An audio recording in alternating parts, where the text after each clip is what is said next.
Bonjour, je m'appelle Élise Cournoyer-Lemaire. Aujourd'hui, je vous présente une petite partie des résultats de ma thèse de doctorat que j'ai réalisée à l'Université de Sherbrooke.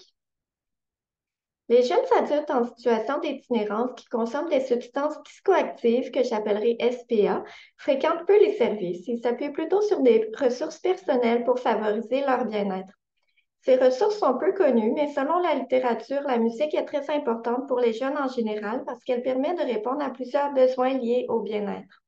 C'est une ressource prometteuse, mais son rôle dans la vie des jeunes en situation d'itinérance qui consomment des SPA a été peu exploré. Un groupe de jeunes concernés a donc développé cette question de recherche. Quelle est l'importance de la musique au travers des épreuves de la vie? Pour y répondre, on a mené une étude qualitative avec des jeunes en situation d'itinérance qui ont une consommation problématique de SPA. On a choisi la photovoix, une méthode participative qui met de l'avant la perspective des personnes concernées.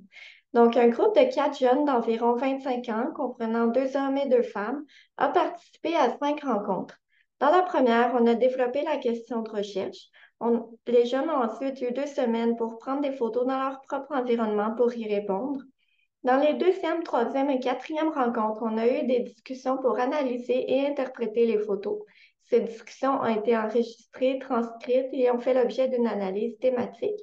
Dans une cinquième rencontre, les participants ont validé les thèmes émergents et ont identifié des pistes de recommandations pour les services qui les rejoignent. 3 thèmes ont émergé des discussions. Le premier, c'est la musique comme source de bien-être psychologique. Ici, les participants disaient que la musique et surtout l'écoute et la composition de musique devenaient très importantes lors de grandes détresses psychologiques ou pour faciliter la gestion des difficultés en santé mentale, comme la dépression, l'anxiété ou les traumas.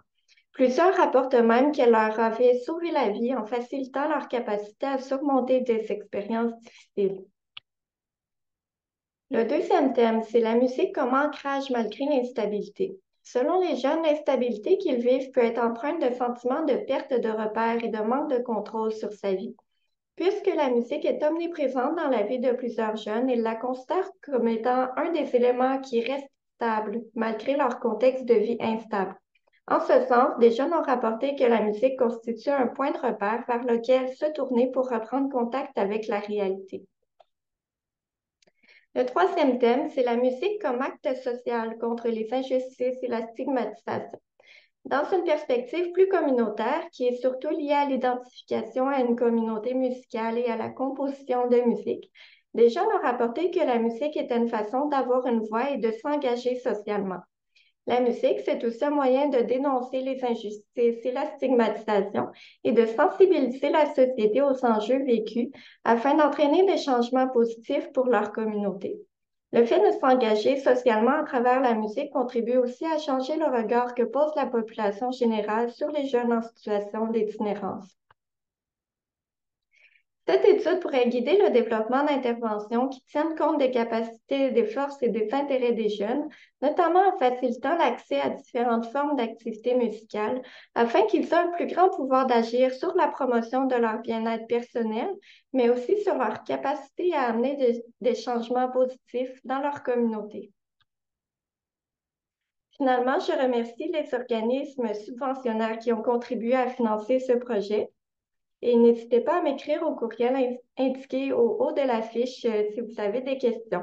Merci beaucoup de votre écoute.